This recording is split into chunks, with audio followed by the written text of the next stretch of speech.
Hey guys, what's up? Welcome back to another video. In this video, I'm giving you guys my spoiler-free review for Mortal Kombat. So without wasting any more time, let's get right into it. This video is going to be split into 3 parts: the good, the bad, my overall thoughts, and then obviously I'm going to give you my final score at the very end of the video. But before we get into any of that, make sure you guys hit that subscribe button if you're new in here and turn notifications on so you get notified anytime I upload a new video or I go live. But starting off with the good of this movie, Sub-Zero was probably my favorite part. Yes, he's the villain, but he was still bad.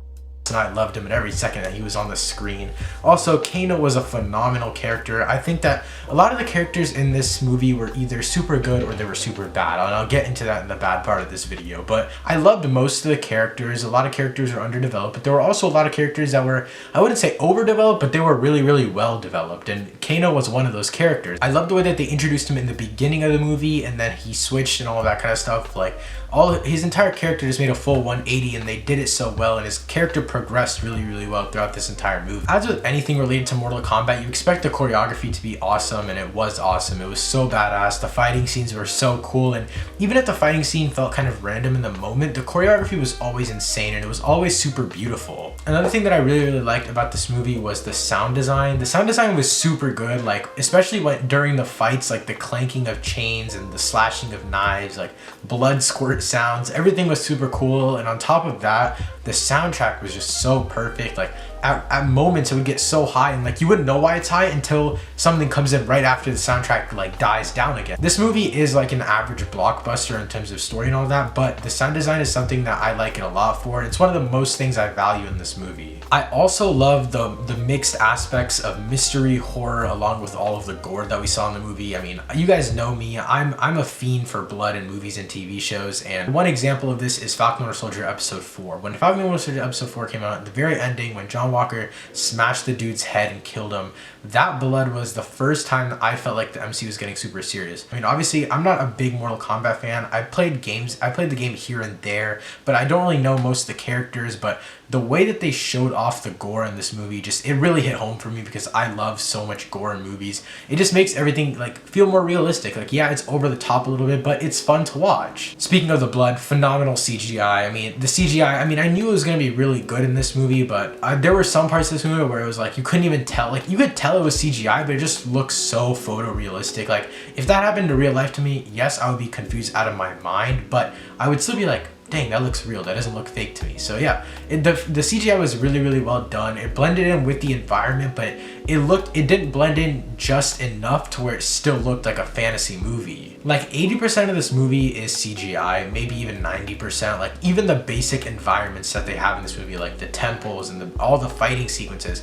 all of them are filled up with CGI to the brim, but I don't mind it. The CGI was well done in almost every single part. There were a few parts that really did mess with me, which I'll get into later in this video, but most of the movie was really well done when it comes to CGI, and I think the budget for this movie was somewhere around 50 million. I'll put it up on screen right now, but yeah, the budget for this movie was fairly low, and I know that the sets were probably just big green screen boxes, because everything from the characters' costumes probably to the environments were probably all CGI. So they probably put almost all of their money towards the VFX. And then the last good thing was the final battle. It was so epic. Like I mentioned before, the choreography was so good, and just the use of their powers, the way that the main character unlocks his powers, everything just links up so well. We get a good conflict in the end. We have like 2 conflicts going on at once, and then we have a team up, and everything flows so well at the end, and the movie definitely ends on a high note.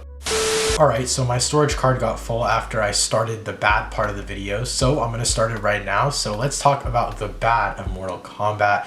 Starting it off, cheesy dialogue. Like, the dialogue was just so cheesy, man. The actors were so cheesy as well. The main character, his acting was not good acting. The character's story though really saved it, but overall his acting was not that good. The dialogue was super cheesy, and kind of going into that, the characters who had cheesy dialogue ended up the ones that weren't as fleshed out, and that's another problem in this movie, was that there were so many unbalanced characters. One example, Kano, he's such a well fleshed out character. In the beginning of the movie, he has such a different character line than he does in the end of the movie, and his arc is so well done and so well complete. You learn so much about the character.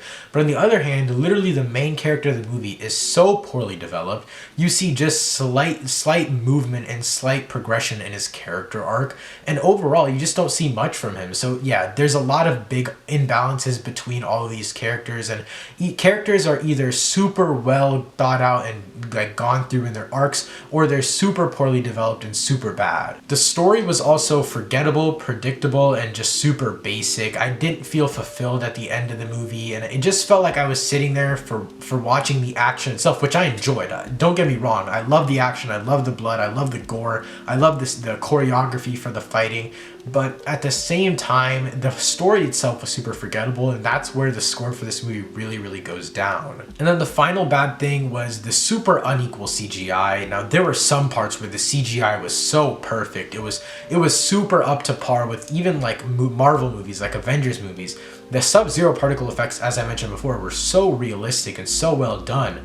But then at other times, they were really bad. At other times, it looked like it was straight out of a video game. And this is a blockbuster movie we're talking about, so I did expect some better VFX. Most of the time, the VFX was fine. There wasn't that big of an issue. So overall, I am pretty happy with the movie. My final take for this movie: yes, it was a fun movie to watch. The blood was there. Like I keep mentioning, the action choreography was phenomenal.